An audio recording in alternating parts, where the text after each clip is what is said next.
नमस्कार। आप देख रहे हैं अपना चैनल न्यूज सच तक और मैं हूं सोनेलाल। आज मैं खबरों पर नज़र डाल रहा था तो मुझे दो ऐसी खबरें दिखाई दी जिनको हम लोगों को जानना बहुत ही ज़रूरी है।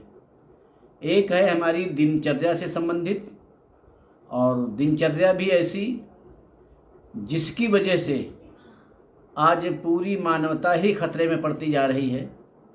और अगर हम लोग समय रहते नहीं चेते, समय रहते इस पर ठीक से विचार नहीं किया गया सब लोगों को मिल करके, तो आने वाले कई सालों के बाद, इसमें 100 साल भी लग सकते हैं, 150 साल भी लग सकते हैं, इसमें हमारे देश के ही कई महानगर, जिसमें मुख्य रूप से मुंबई, कलकत्ता या और भी जो महानगर हैं जो समुद्र के किनारे हैं, उनको खतरा उत्पन्न होता दिखाई दे रहा है।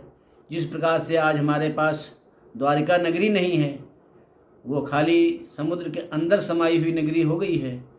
और हो न हो कि आगे भविष्य में चल करके ये जो हमारी मुंबई और कलकत्ता जैसे महानगर हैं, इनकी भी यही स्थिति हो जाए।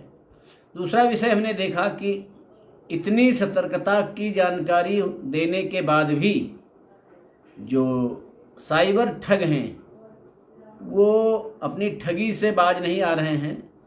और अब तो सरकारी संस्थानों को जो उनके टेंडर्स होते हैं उसमें सेंध लगा करके और टेंडर का पैसा हथिया रहे हैं। ऐसा ही एक मामला HAL से संबंधित आया है। हिंदुस्तान एरोनॉटिक्स लिमिटेड, जो मुख्य रूप से जहाज़ों के कलपुर्जे और जहाज़ असेंबलिंग का काम करती है, तो इन दोनों विषय पर हम आज चर्चा कर रहे हैं। आइए देखते हैं। पहले हम बात करते हैं अपने पर्यावरण की। पर्यावरण में ग्लोबल वार्मिंग एक बहुत बड़ी समस्या बनती हुई नज़र आ रही है। और ग्लोबल वार्मिंग के बारे में अगर बात करें तो उसकी जो जड़ है उसकी शुरुआत होती है हमारे रहन सहन से, हमारी दैनिक दिनचर्या से, जिसमें हम सुविधा भोगी होते जा रहे हैं। हर चीज़ के लिए हमको बिजली चाहिए, और बिजली के लिए हमको बिजली बनाने के जो हमारे साधन हैं, कोयला है, डीजल है, प्राकृतिक गैस है, इनसे बिजली बनती है।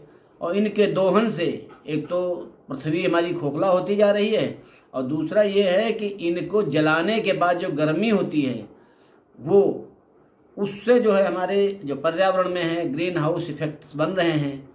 हमारी जो ओजोन है, जो यहाँ से करीब 16 किलोमीटर से ऊपर का हिस्सा है, वहाँ से उसकी परत एक बनी होती है, वो वहाँ से जो पराबैंगनी किरणें आती हैं सूरज से, उनको रोकती है, और उनमें भी छेद होना शुरू हो गया है। ये है कि हमारे पर्यावरण में कार्बन डाइऑक्साइड की बहुत अधिकता हो गई है। इसकी वजह से ये फर्क पड़ रहा है।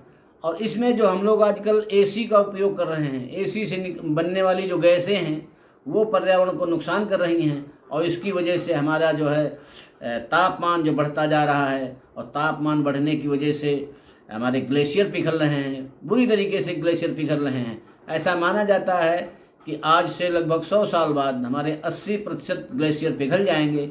अब सोचिए, जब वहाँ पर ग्लेशियर नहीं होंगे, यानी बर्फ़ नहीं होगी, जो बर्फ़ होती है तो ठंडापन जो रहता है पृथ्वी के ऊपर वो ख़त्म हो जाएगा।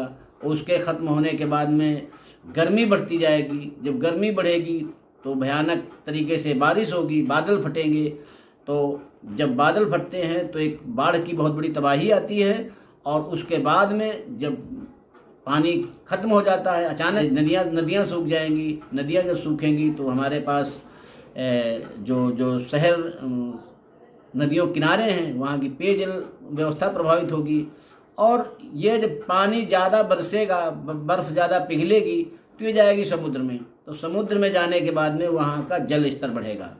अभी कहते हैं कि 1884 के बाद में जो संकलन रखे गए हैं डाटाज, उसमें ये देखा गया है कि 7 से 8 इंच हमारी जो है समुद्र का पानी बढ़ चुका है। और अगले करीब 100 सालों में ये 7-8 इंच और बढ़ेगा।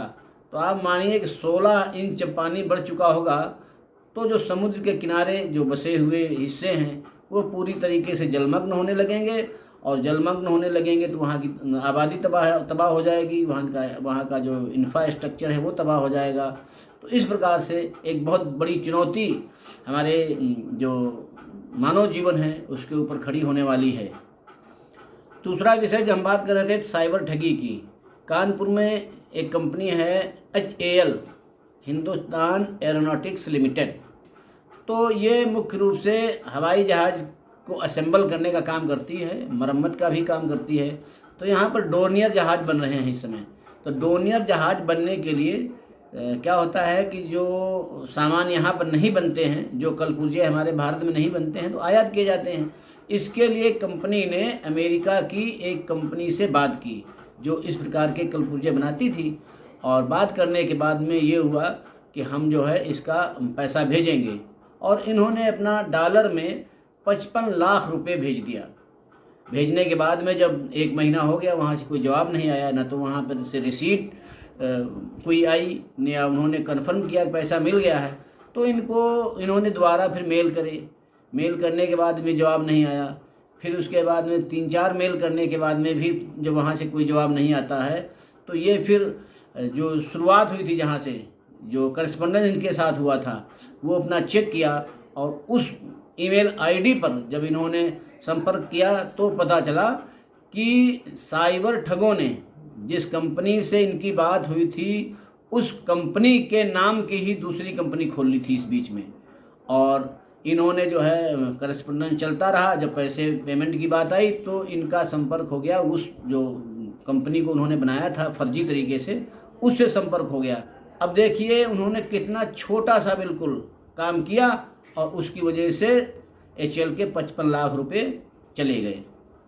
HAL ने जिस कंपनी से बात की थी उसका नाम था glad-better@ps-engineering.com।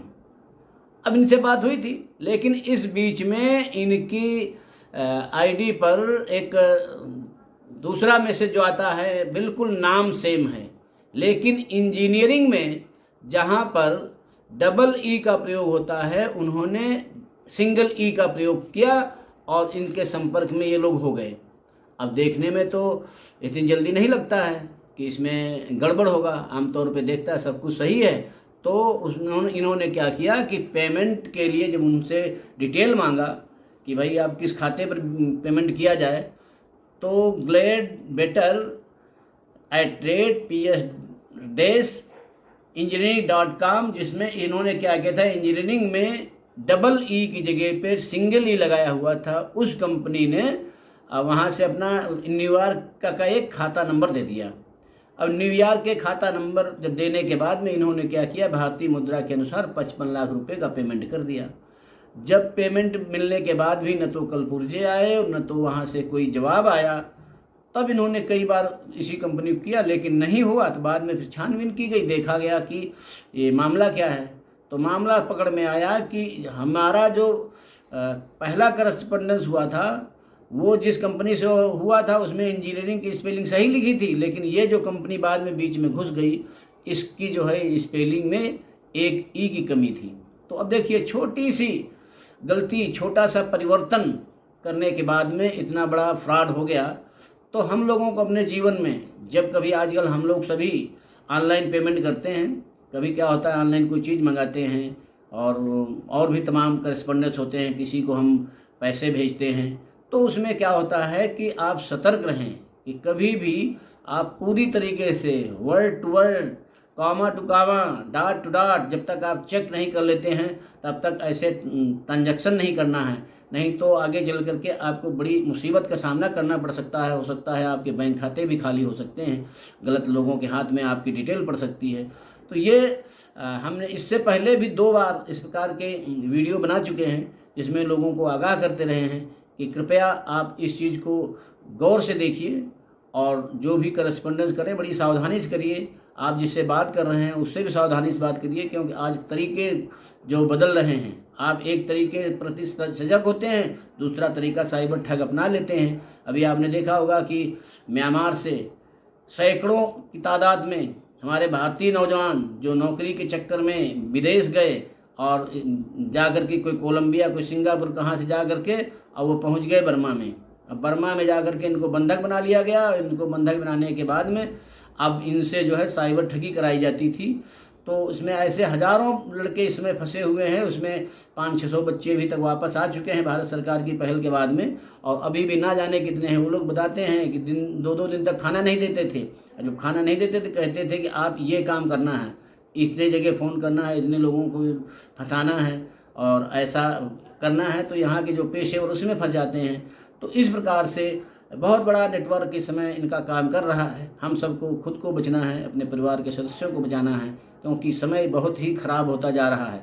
तो हमने जो 2 विषय रखे हैं इनको आप दोनों पे गौर करें और अपने सुविधा भोगी जो अपना जीवन है इस पर आपको सोचिए कि इसमें अपने जीवन में सुविधाओं की कितनी कटौती की जा सकती है जिससे पर्यावरण का जो है नुकसान ना हो सके।